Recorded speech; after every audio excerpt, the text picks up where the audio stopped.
1/8/2026 நடப்பு நிகழ்வுகள் பகுதி 1. 2026 ஃபிஃபா உலகக்கோப்பை கால்பந்து போட்டியில் வெண்கலப் பதக்கம் வென்ற அணி இங்கிலாந்து. உலகிலேயே பருத்தி சாகுபடி பரப்பளவில் இந்தியா எத்தனாவது இடத்தில் உள்ளது? 1வது இடம்.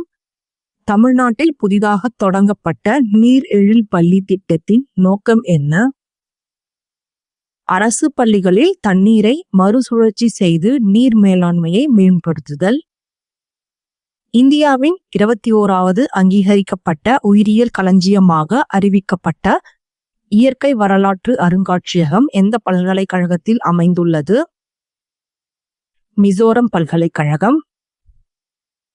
இந்திய அரசியலமைப்பின் சட்டப்பிரிவு 370 எதை பற்றி கூறுகிறது?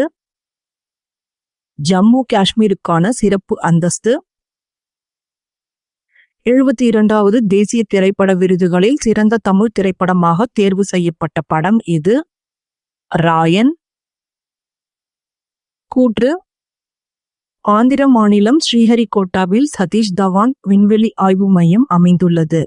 2வது தமிழ்நாட்டில் தூத்துக்குடி மாவட்டம் குலசேகரப்பட்டினத்தில் ராக்கெட் ஏவுதளம் அமைக்கப்பட உள்ளது.